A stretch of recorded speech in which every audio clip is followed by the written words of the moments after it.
Hello, welcome back. It's so good to see you.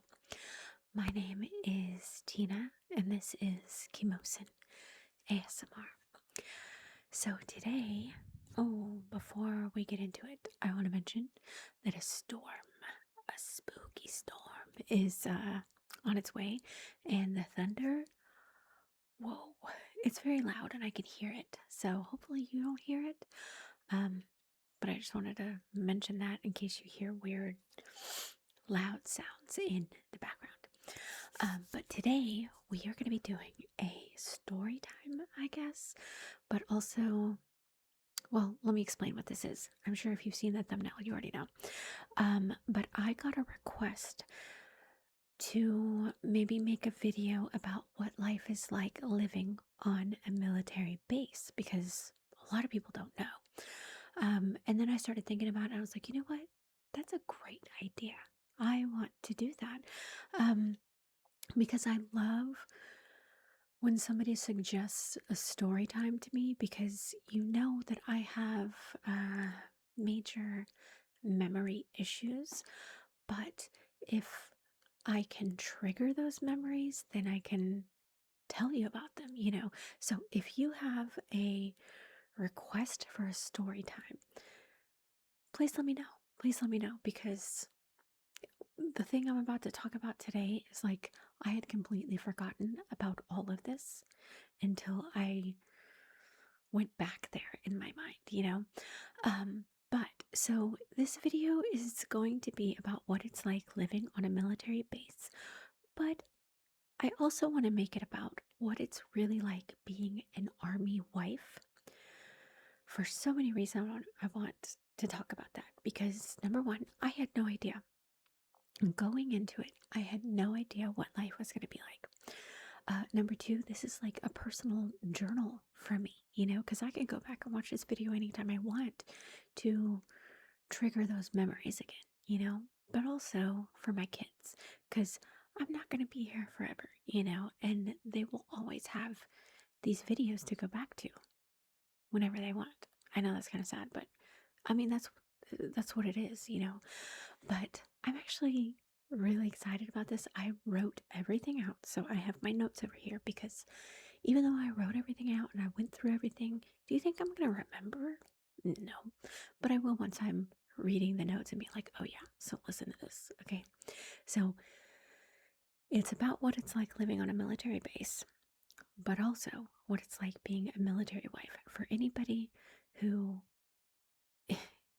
is going to be a military spouse, you should know what life was like. Now, this was what it was like for me, and it may be outdated because all this happened between 2011 and 2013. But my husband, which I'm going to refer to him as my husband, he's my ex-husband now, but at the time, he was my husband. My husband was only in the military for 2 years because he broke his hip and he kept being put on profile, which is basically like light duty and stuff, repeatedly and repeatedly and repeatedly. So they just gave him an option. Do you want medical retirement or whatever? And he was like, yes, let's do that. So this is only 2 years and it is outdated, like I said, but it's the army. So nothing is really outdated in the army. Okay, so let's get into it. Okay, I have to start from like when he joined, just so that you know what it's like the army wife life. So he joined the military. Uh, he joined it back in like March or April or something, but he didn't actually go until August of 2011. And he was in boot camp. I don't remember. I have it written down here somewhere. Uh, oh, he was in Fort Jackson. Yeah. So,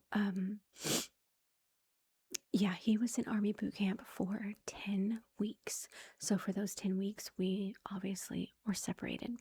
Now I do remember because if you are unaware, I am a Marine. I was in the Marines, so I went through Marine boot camp and stuff like that.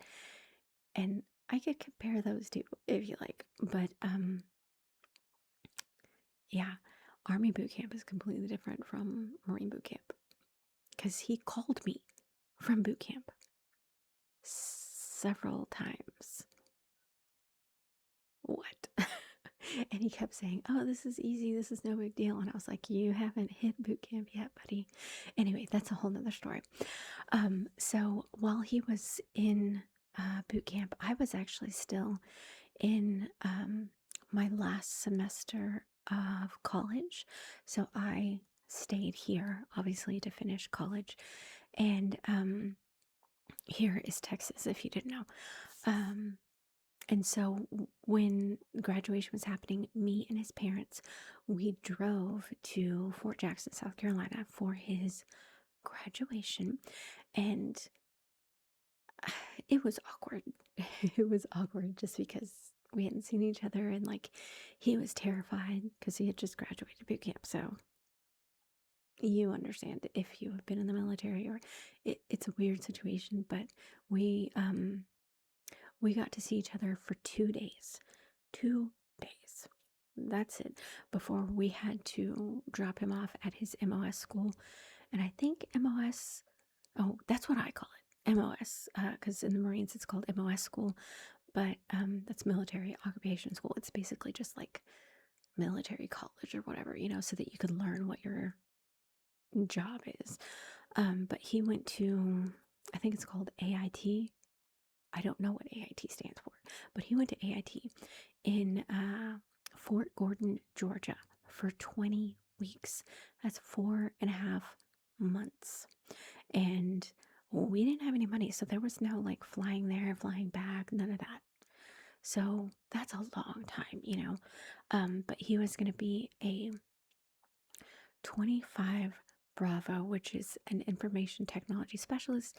He had to have a secret security clearance, and because he was dealing with like national security or something like that. But I'm telling you, when he got the job, it was not even that serious. It was like nothing like that. Okay, so after he graduated AIT, he actually got stationed at Fort Gordon, Georgia.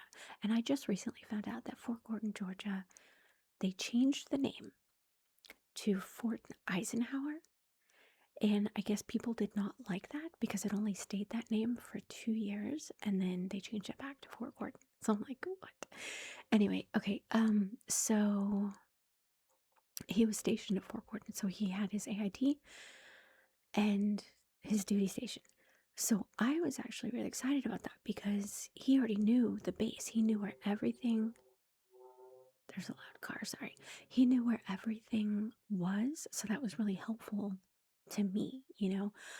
So like he could help me learn the base better. We weren't just both lost when we got there. But anyway, so when he graduated, they put him in an apartment slash like dorm thing for single soldiers. He wasn't single, but we were separated because I was in school and he was there. So he had to wait in that location because you have to apply for base housing. You don't just automatically get it if you're stationed there. You have to apply for it. And we got very lucky because we only had to wait 6 weeks. That is rare. Most people have to wait up to 6 months to a year to get a house on base, which is insane. So we were very, very lucky. So anyway, I was very excited whenever I did get there because I hadn't seen my husband in like 9 months because I got those 2 days after boot camp. I did get to see him for a week at Christmas, but then he had to leave, so we didn't really get to spend time together. And I do want to mention that that kind of made it awkward because, at least for me, um, because my husband is not this was before FaceTime and I don't know whatever else it's called. Video calling did not exist. If it did, I didn't know about it. Um, so we would always talk on the phone, and my husband is not very talkative. So it was like weird. So if you got a husband like that, the coming back together is awkward. But I mean, it was good because when I got there, he came home to help me move, like basically what little we did have to Georgia. And when we got to Georgia, there was still a 2-week wait. And if you're in the military, you completely understand that there's a saying that's called hurry up and wait, because that's all you do is wait around for literally everything. It's awful. But anyway, so we stayed in a hotel for 2 weeks, and that was really good because that, like, you know, m- I don't want to say like brought us back together because I mean, he was my husband, but like it was good that we had that closeness. We got like reacquainted with each other. I keep saying it sounds bad, but being apart from someone for that long is weird. I don't know.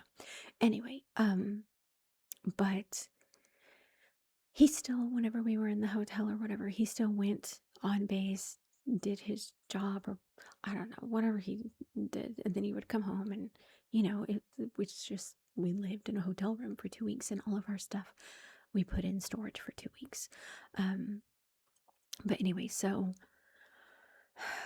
we finally get our address, but we still have to wait like 2 days to move in because the old family that was there had moved out, and then they've got to get the cleaning crew and stuff like that. So I was like very excited, and I'm like, I don't care. No one is there right now. So let's sneak over there. Let's sneak over there. Because I just want to be able to look in the windows, if I can. Because I was so excited. This was going to be our first actual house together. And I was just really excited. So, and also they let you know like what the floor plan is going to be. And I was really excited about that because it was the house that I wanted.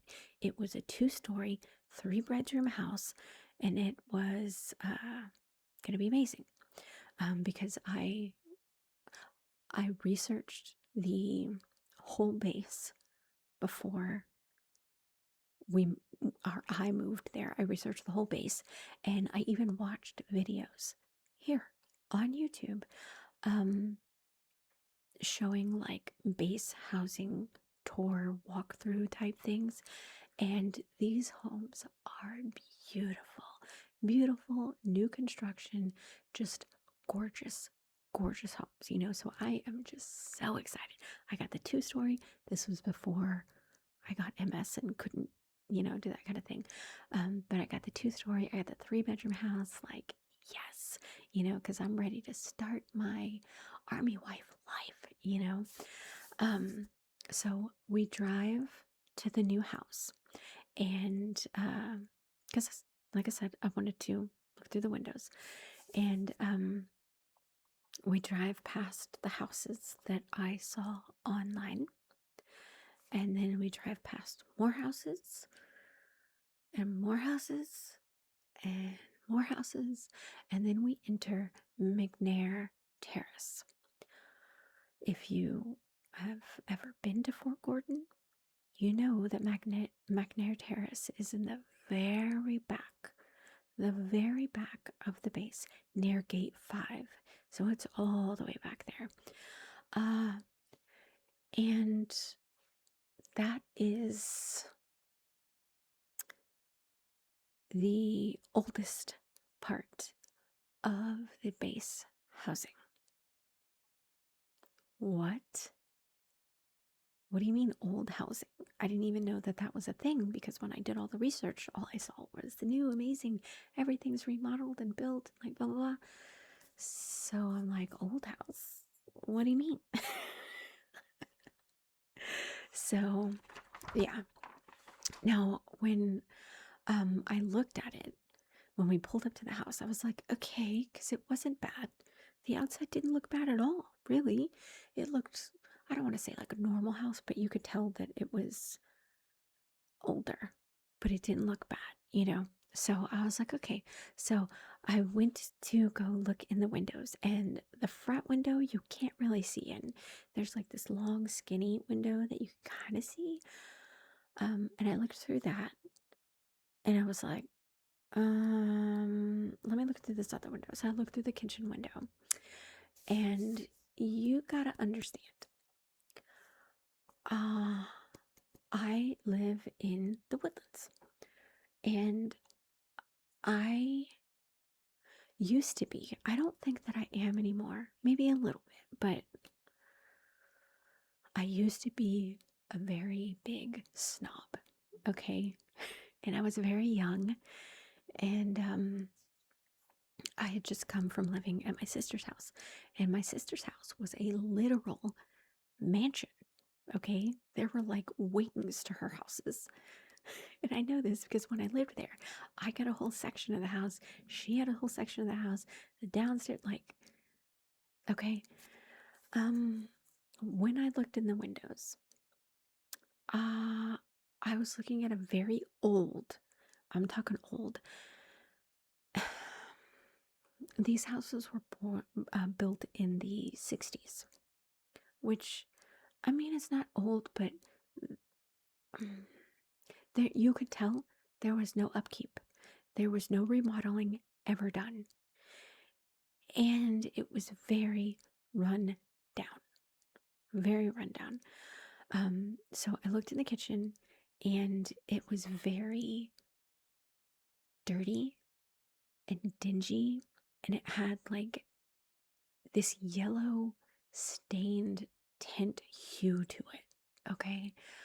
Um, so after watching the things online, this is not what I was expecting. Okay. And then I look in the floor. I know this makes me sound snobby, but at the time I was. Now I'd be like, no big deal." Um, the floor was actual old school, the square linoleum office flooring, but it was really old. And on top of that, there were dead Voldemorts. I don't even like saying the word, but just use your imagination, okay? I don't want to say it. So I'm terrified of those. Like, even just saying that, I'm like, oh my God. And I know my house is okay, but I'm just like, ugh. So I was upset. But that's just me. And I was young and stupid. So, like I said, if I had to deal with that now, I'd be okay. But I felt very gross and dirty and just very upset, disappointed, because what I saw online was these beautiful, amazing houses. And then I get to see this with the dead Voldemorts everywhere. No. So my husband obviously could tell that I was very upset, and he was apologizing. And it's like, this is not your fault. This is not your fault. This is me. This is just me and my standards at the time. So I was crushed, and I was like, okay, I have to make this work. I can make this work. I can clean it, and I can make it nice. And I did. I made it nice, or as nice as I could. I think I did a good job, because like when people came over, they were like, "Oh, this seems okay," and I'm like, "You didn't see it at first, you know, because they said they brought the cleaning crew in. They didn't do anything, nothing, because everything looked the same when me and my husband moved in. They didn't do anything, so I don't know. Anyway, now before we moved in, like I said, we didn't have any furniture. We had like clothes and stuff like that, like an end table, and we had a bed, but it was like a billion years old, and it was basically just clothes and stuff like that, you know. So we needed to get furniture. Um, let's see. Oh, that's what I want to tell you. So we had nothing, right? But when we were separated for those nine months during all of his training and schooling or whatever, because we were separated, they gave him additional separation pay. So whenever you and your spouse are separated, you know, because of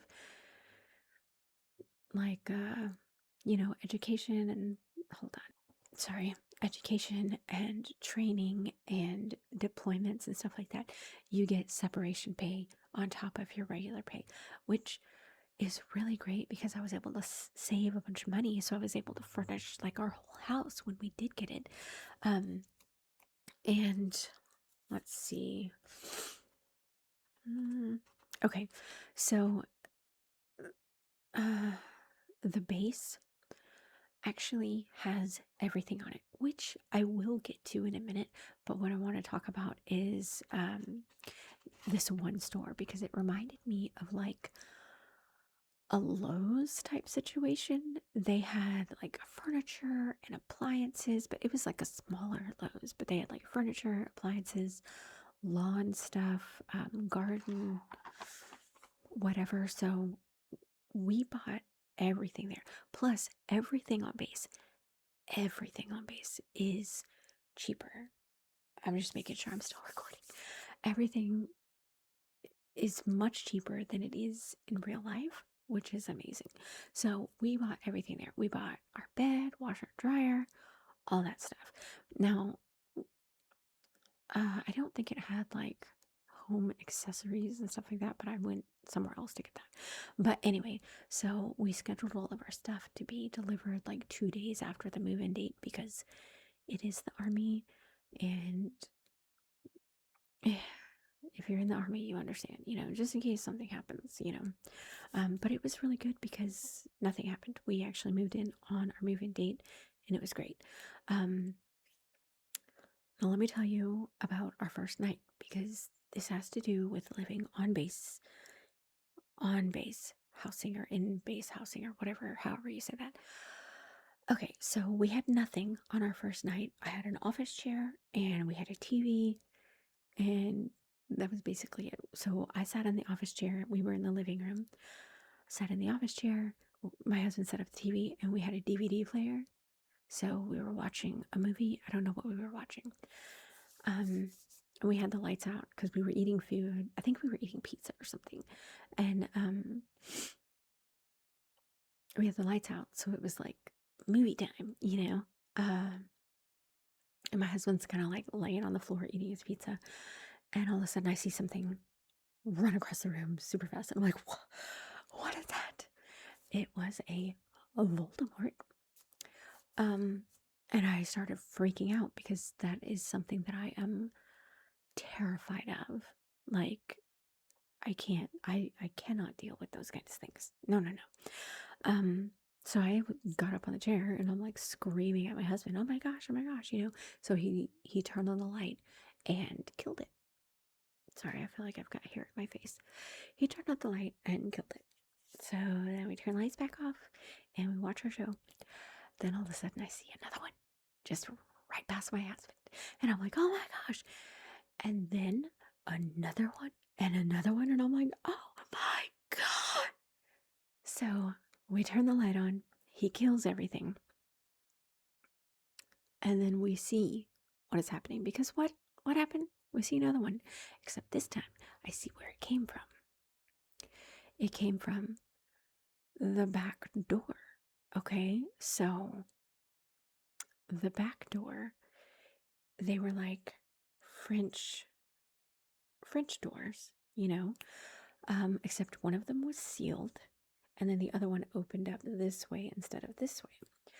So it came from under there, and then I'm like, holy, because I can see there's a hole in the wall, like the base of the wall. And I'm like, what? So I freak out and I make my husband go outside and I'm like, we have to seal this wherever they're getting in from. So he goes outside and I turn on the light and he flashes a flashlight and I almost die. I almost die because the wall and the door frame, like I don't know, those French door things, this one was open. It looked like French doors, but it wasn't. There was the same length thing. So the base of the wall and the floor did not meet. And I'm talking all the way, all the way. There was about an inch gap from the wall to the floor. I don't know how that wall was even holding itself up, okay? Like this, all the way about 12 feet, 12 feet long. What do you mean? What? So I'm freaking out. And I'm like, I can't go to sleep. I can't live here. What do you. Obviously, I have to because what am I going to do, right? I'm freaking out. So for the night, I was like, just shove stuff in there. So my husband took some bath towels and shoved them all along this wall so that it would be sealed enough for me to not die. Okay? So that's how our first night went, and I'm like, not good. Um, okay. So the next day, we call maintenance and we come and tell them, oh, there's a space in between the wall and the floor. And they tell us, just go get some caulk and seal it. Okay, let me take out a loan for the amount of caulk we have to buy to seal this, because there's no way. It would just be solid tube, solid tube, solid tube, solid tube. So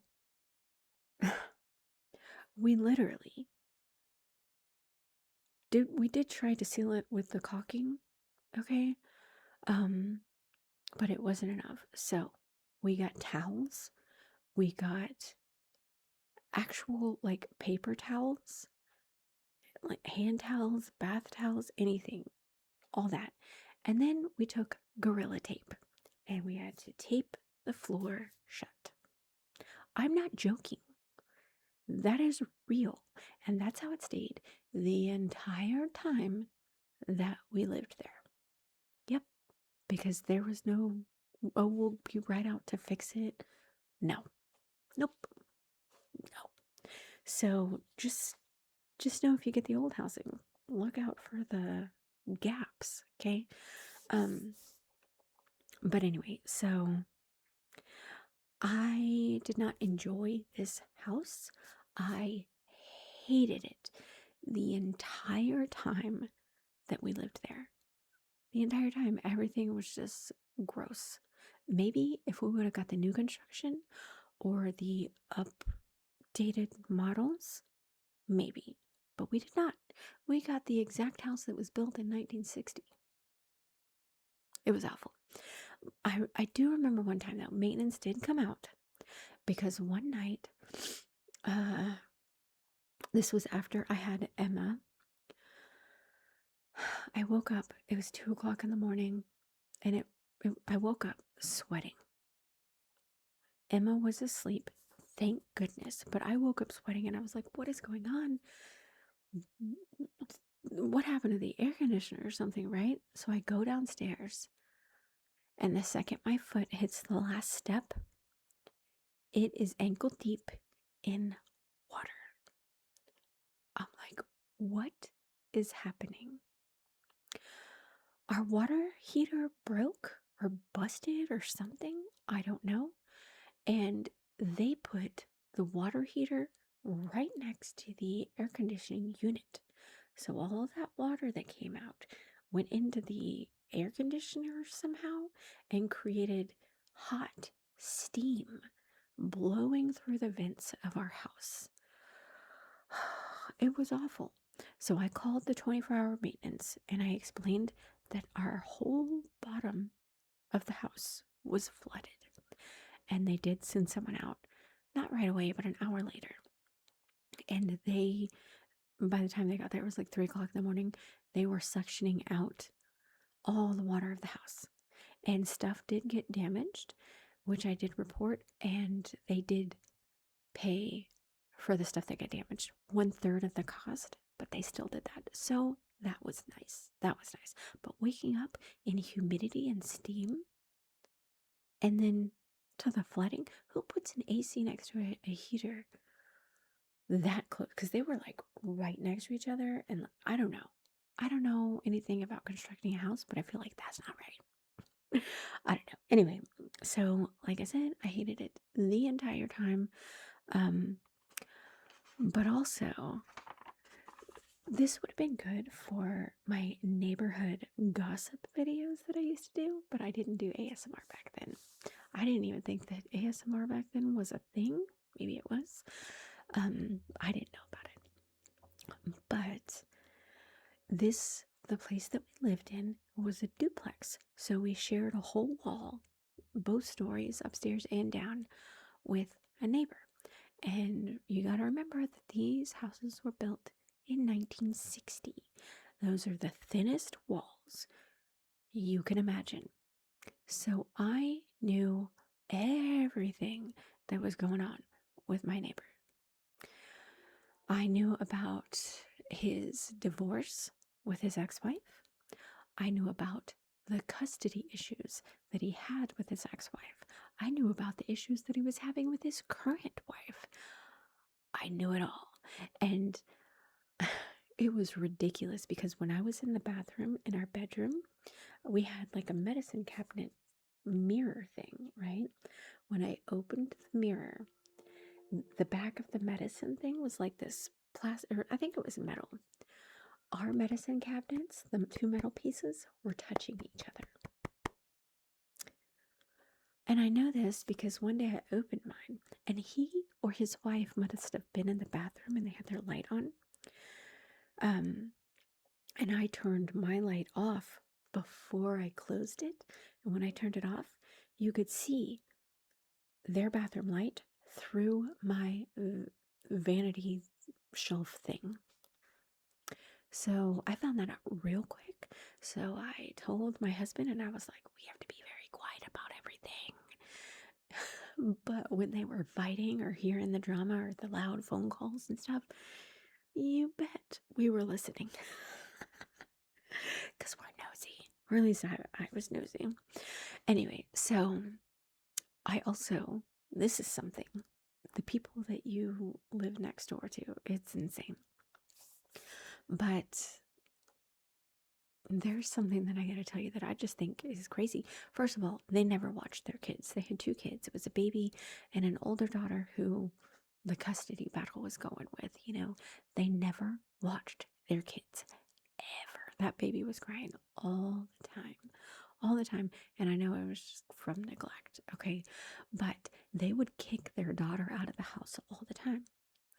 And sometimes she would come over and play in our backyard because we like shared a backyard, but it was like an open backyard. I don't know. Anyway, she would come over and like pick the flowers and like play with rocks and stuff. I don't know. I felt like it was so sad. But one time they kicked her out and she went running outside and I'm sitting like on my back porch. I don't remember what I was doing. But maybe I was drinking tea or something like that. I was sitting on my back porch. She didn't see me. I don't know how she didn't see me, but I was just like stiff like a statue when this event went down because I was like, oh my gosh. And then I just immediately went inside and had to tell my husband about it because it was just like, what? Oh, wait, no, I didn't. Me and my husband went inside so that we could talk about it because I was like, what? Because he was outside too. So we both saw it. We were like, is this happening? So this little girl runs outside and she's wearing a dress, okay? She runs outside, runs up to this tree, squats down, and goes number 2. Stands up and then just slowly walks in the house like this is something that has been happening for a while. What? What? If you weren't there to see it, you just wouldn't believe it. Like, it was insane. It was insane. So, yeah, that was weird. Now, lots of people, I know after talking about this, you're like, man, living on base is not great. And lots of people do not want to live on base, and they don't. They want their house away from the base, away from whatever. Because on the base, there are like, you got to be quiet. You can't do fireworks and stuff like that. There are rules on base, but it's like, if you're a normal person, who cares about the rules? But you can't like party or, stuff like that. So that's actually a good thing to me. Um, but anyway, so lots of people do not want to live on base. And if you do not live on base, you actually get extra pay. They pay you whatever rent is about in that area. That's how much extra they add to your check. But we didn't get that since we lived on base. But I'm telling you, living on base, besides the housing situation, I think it's got its perks, like really good perks, if you ask me. So you get free rent, and with that, you get free water, free electricity, free everything. Now, you do have to pay for like your cable if they offer it there, or internet, that kind of thing, but everything else free, which is amazing. Okay, and everything on base is convenient and right there. It's right there. So I have a list so that I can read this list because I don't want to miss anything because it's all amazing. Okay, so your work, sorry, that was Ava. Your work is within 5 minutes from your house, right? And there's zero traffic because you don't have to deal with outside civilian traffic, which is great. The commissary, which is like a grocery store, it's right there, right by your house, and it's super cheap, okay?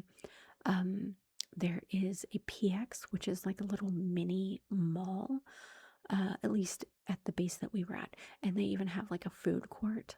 They had like a barber shop, salon type thing. They even had, now remember this is 2011, but they had a GameStop. And this was, I don't know if it was before digital games, but back then my husband had actual physical games for his PlayStation. So like we even walked to the GameStop from our house once, because it's right there. But again, they've got like a little food court and stuff. They have a trading post, which is mm, it's like those trading cards and anime and collectibles and stuff like that. They have that Lowe's type place. They have riding stables and trails, and they have fishing. My husband went fishing at Lake Lanier. It was beautiful. They have a pool like that you can swim in, but also a pool hall, which is nice. They have a bar if you're into that kind of thing. They have dinner theater. They used to have an actual theater, but that closed. They had a gym. They have multiple gyms all over the base that are all for free. Amazing. They have museums. They have a hospital, all your doctor's appointments just right there. Also, free medical. Yes. Okay. Um, and they have bowling. They have a car lot. They have a liquor store, which is insane. They have this place that's called Barton Field, which is just beautiful. Beautiful. Now, I looked at it online and it said that it was closed, and I cannot believe it. But I don't know if it's actually closed or not, but it's this huge track. But inside the track, it is lined with these beautiful, beautiful trees, and it's just this gorgeous grass in the center. It's where every company in the whole battalion or whatever does their morning PT stuff. It has to be massive for them to be able to do that, right? But everybody can go to Barton Field, and that's where they have their like 4th of July events and, fireworks, that kind of thing. It's the most amazing place ever. Uh, and they have restaurants. They've got like Domino's, Popeyes, Charlie's. And then they had these two restaurants that were our absolute favorite. There was Teresa's, which was like this Mexican restaurant, which I found out is closed now. And it's like, why? It was the best Mexican restaurant me and my husband had ever been to, ever. And then there was this breakfast place, and it was called Huddle House. And Huddle House actually exists off base too, but this was the best place. It's kind of like a Waffle House, but I'm telling you, I think Huddle House is better than Waffle House. We went there all the time, and it was open 24 hours, I believe. And I also found out that it is closed. They have gas stations. They even have school, like elementary school. I don't know about middle school or high school, but they definitely have elementary school, and they also have daycares and stuff. Like, it's amazing. Like I said, the PX and the commissary and the gas station were all like within walking distance from our house. And then another thing, which I didn't even think was still a thing that existed, but our mailbox, when you got your mail, it wasn't like a mailbox that is at the end of the street, in that big collection. It wasn't a mailbox in front of your house. No, no, no. This mailbox was right on your front door. Right there. I didn't even know that was a thing. And they have a mailman that goes on base that literally walks. They walk with the little bag. What? I thought that was just something you see in movies.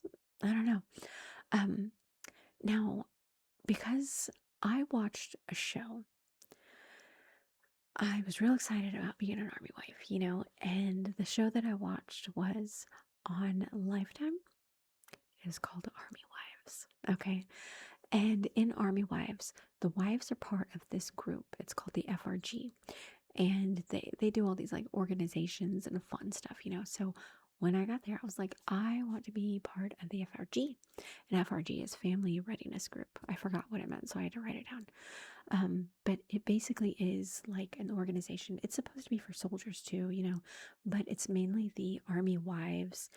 They get together and like they organize these things like dinners and like just little events for the families of um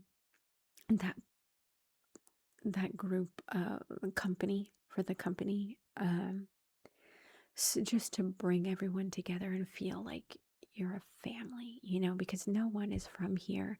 Everyone's away from their extended families, whatever. It's just supposed to bring closeness, with the people that you work with and their families and stuff like that. So I went to one meeting, and I made my husband go because I didn't want to go by myself because I was scared. And I gotta tell you, once I went there, it sucked. It was the worst, most boring, uneventful thing ever. And that's when I realized that Army wives lied to me. They lied to me. The show Army Wives and being an Army wife are two completely different things. I should have known. TV lies, especially Army wives. Because, in my opinion, this is just my opinion, but being an Army wife sucks. Sucks. One of the main reasons it sucks is because you're alone all the time, or a lot more than you thought you would be. Okay? Because you think we live on base. He is, it's not wartime or something, he's not deployed. His job is right there. It's going to be like a 9 to 5, no big deal, right? And it kind of is, but it's also a lie. Okay? So it's technically, I guess it could be like an 8 to 4 type thing if you're lucky, but really it's not. because they have to get up at like 4:30 or 4 in the morning.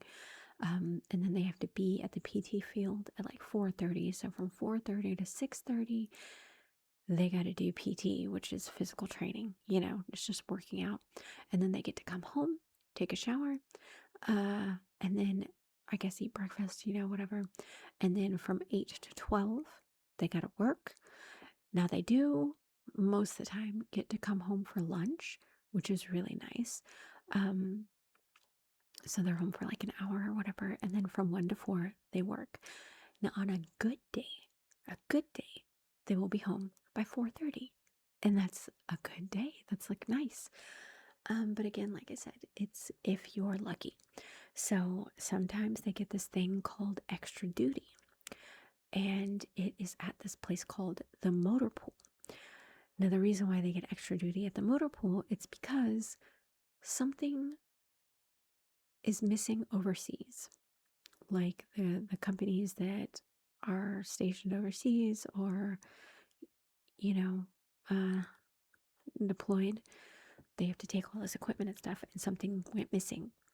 So everyone in the whole platoon or whatever group will have to stay and go through every piece of inventory. Not once, but twice, just to verify what they have, what's missing, who messed up, whatever. And if someone miscounted, everyone pays. Everyone has to pay for it, which I understand the reasoning behind it, but it's not cool when you're expecting your husband, your spouse to come home at a certain time and they don't because they're at the motor pool again. Sometimes they get staff duty, which is 24 to 48 hours. And what is it that they do on staff duty? Absolutely nothing. They get to sit at a desk for 24 to 48 hours straight, just waiting for someone to come by. Because every once in a while, someone will come by just to make sure someone is doing staff duty. What? Okay. So, who knows the reason behind this? No one really. Because I asked my ex-husband and he's like, no one knows. No one knows why we do it, but we have to do it. And man, did he get mad when I mentioned the motor pool and staff duty. He was like, oh my God. Because I called him to ask him, what's the name of this? What's the name of this? Anyway, and do you think because of the extra duty and the staff duty, they get extra pay?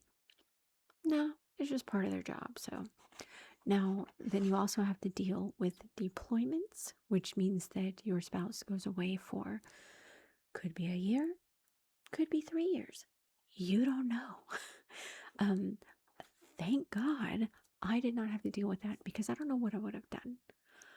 I don't know what I would have done all alone by myself in Georgia. No. And then there is the mandatory fun. And I'm sure you're like, what do you mean mandatory fun? It's fun, but no one wants to go. But everyone has to go, and everyone's family has to go. They must attend. And you're going to have fun because it's mandatory fun.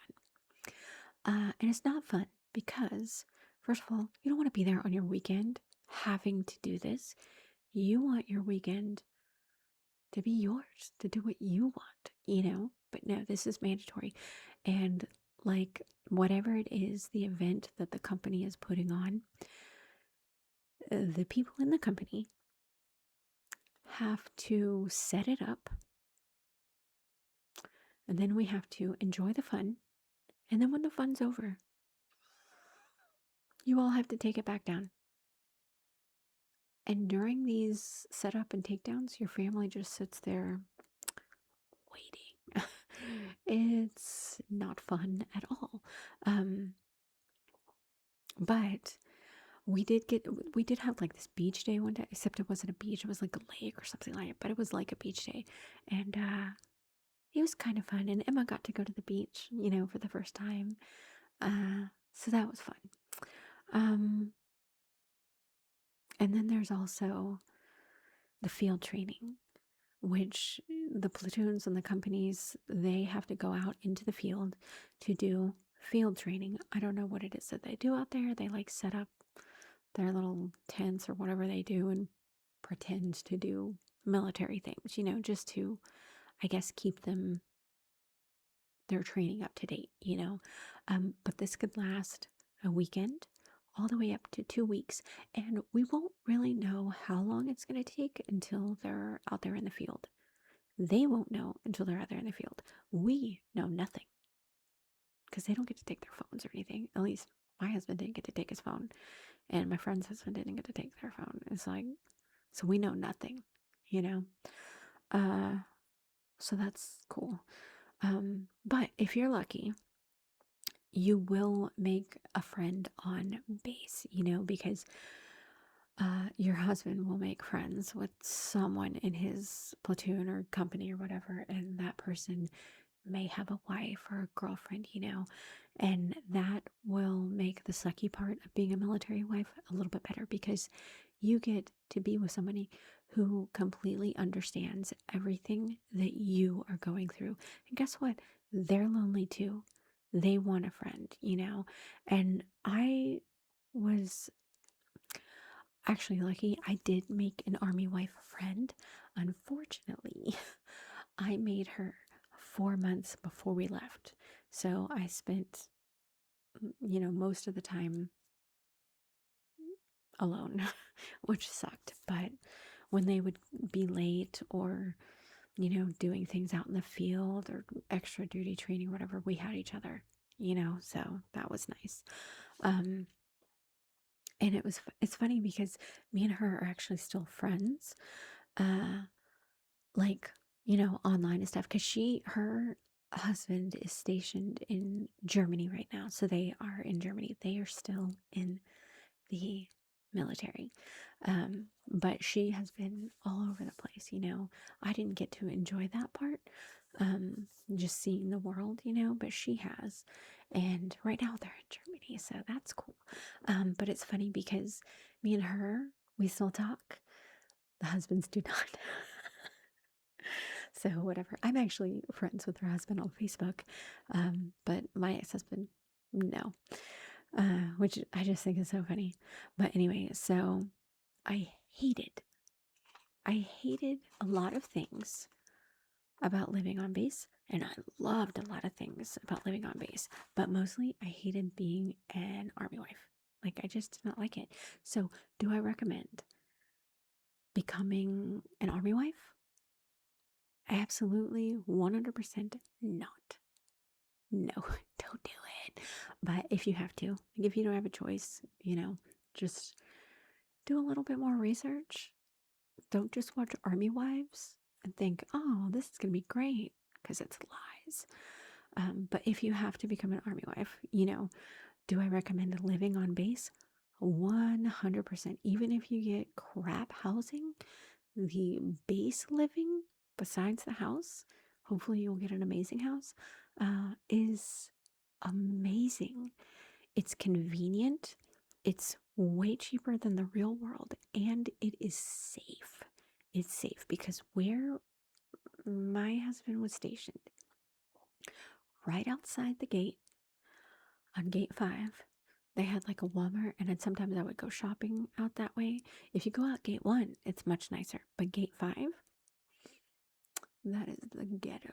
And I'm not even being a snob about that. That was real life ghetto. Like drug deals, people stealing tires off of cars, like just scary, scary, scary, scary. So I wouldn't have wanted to live off base. I would have been terrified the whole time. When you're on base, you're safe all the time because there's military police everywhere. You're protected by a whole wall, The only way in is through the military gates, and everybody on base is a soldier. So if there's any danger, you are safe, like it's the safest place in the world. It's amazing. There's never like any crime on base. I never, at least, you know, during those 2 years that we were there. Um, but anyway, so that is what I got to say about that. Don't be an army wife, but do live on a military base. I don't know. Military base living is actually really great. If you are retired and you want to live on a military base, you can, which I think is crazy cool, because it's super safe. I just maybe look at the housing before, make sure you get a good house. I don't know. Anyway, I really hope that you enjoyed that. Thank you so much for watching, and I'll see you soon.